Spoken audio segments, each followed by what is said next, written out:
সবাইকে আমি অর্পিতাস ওয়ার্ল্ড থেকে বলছি। আপনারা সবাই কেমন আছেন এই গরমে? আমার তো অবস্থা খুব বেহাল, আর অনেক দিন পর আবার ভিডিও নিয়ে চলে এসেছি। তো এখানে দেখুন আমি সমস্ত কিছু কেটে সবজি, মানে এটা অনেক সকালের কথা, এটা প্রায় 2 দিন হয়ে গেল ভিডিওটা বানিয়ে রেখেছি, কিন্তু ভিডিওটা দিতে পারছি না। আর যেহেতু একটা মাথায় চিন্তা ভাবনা নিয়ে রেখেছিলাম যে একটুখানি ঘরের একটু ডেকোরেশন করব, একটু রুমটাকে সাজাবো গোছাবো। আমার নিজের থাকার রুম, যেটা আমার মানে নিজের রুম, সেটা আমার গোছানো, কিন্তু আমার রান্নাঘরের অবস্থা খুব খারাপ। তো যেহেতু বাঙালি পরিবার, মধ্যবিত্ত পরিবার, সেরকমভাবে তো সবসময় আর বাড়িঘর সুন্দর করে সাজানো গোছানো বা রুম ডেকোরেট করা বা বাড়িঘর রং করা, এগুলো সময় সাপেক্ষেরও ব্যাপার থাকে, আবার টাকা পয়সারও ব্যাপার থাকে, যেটা সবার পক্ষে সবসময় হয়ে ওঠে না। কিন্তু নিজের যদি চেষ্টা করা যায় তাহলে ওর মধ্যেই সব কিছু হয়ে যায়, সেটা আমি মনে করি। নিজের বল বাহু বল। কিন্তু হ্যাঁ, যাদের যেটা কর্ম সেটা যেরকমভাবে, ওদের মতো তো আর আমরা করে উঠতে পারি না। যারা রং করেন ঘর বাড়ি, তাদের মতো তো আর এক্স্যাক্টলি সেমভাবে তো আর আমরা পারবো না। কিন্তু সমস্ত কিছুকে দেখে মানে নিজের ইচ্ছেটাকেও একটু অল্পের মধ্যেও চেষ্টা করলে করা যায়। তো আমি সেটাই একটু চেষ্টা করি সব সময়। তো এখানে তার মধ্যে সকাল সকাল রান্নাটাও তো শেষ করতে হবে, যেহেতু আমি সমস্ত কিছু একাই সামলাই। তো এখানে হাজব্যান্ডের জন্য আলু পটলের তরকারি করেও নিয়েছিলাম, আবার এদিকে চিংড়ি মাছ দিয়ে ছেলের জন্য একটা মাখো মাখো একটা তরকারি বানিয়ে নিয়েছিলাম। এটা খুব বেশি বড় চিংড়ি না, এখানে খুব কুচো চিংড়ির থেকে একটু মিডিয়াম সাইজের যে চিংড়িটা হয়, এটা ভাজলে পরে আরও ছোট হয়ে যায়।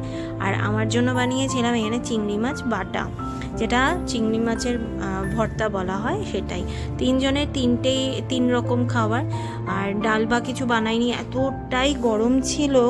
আর মানে কি বলবো, গরম তো কিছুতেই কমছে না, সব জায়গাতেই প্রচণ্ড গরম, মানে মানুষ মরে যাবে এরকম অবস্থা। আমাদের এখানেও সেম তাই।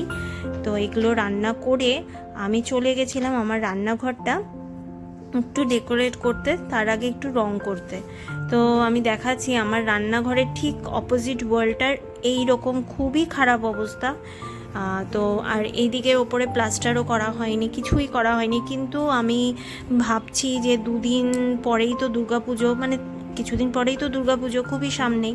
তো এখন তো আর রং কিছু করা সম্ভব নয়, তো কেননা আমি নিজেই বাড়িতে একটুখানি কিছু যেরকম পারি সেরকমভাবেই করি। তো দেখুন আমার রান্নাঘরের অবস্থা খুবই খারাপ। আর বাড়িতে একটা রঙের মানে কৌটো ছিল, সেটার মধ্যে কিছুটা পরিমাণ রং ছিল, একটাই কৌটো ছিল, তার মধ্যে ওটুকুই রং দিয়ে আমি চেষ্টা করেছি যতটা পারা যায়। আর এত গরমে এইটুকু করছিলাম, তাই খুব খারাপ অবস্থা হয়ে গেছিলো, তার মধ্যে রান্নাবাড়ি করে। এদিকে পুজো কিছুই দেওয়া হয়নি।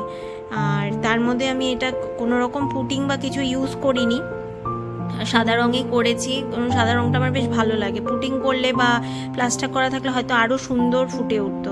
তো এখানে ছেলেও বাড়িতে ছিল, ওর স্কুল ছিল না সেদিন।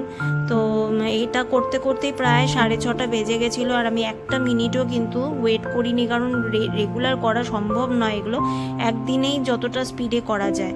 আর ওপরে যে ওয়ালটা রং করা দেখছেন না, সেটা আমার হাত যায়নি। আর রান্নাঘরে তো এত রং ছিল না যে করব। তো এইটুকু করেছি। বিকেলে স্নান করে পুজো দিয়েছি, প্রায় বেজে গেছে 7:30।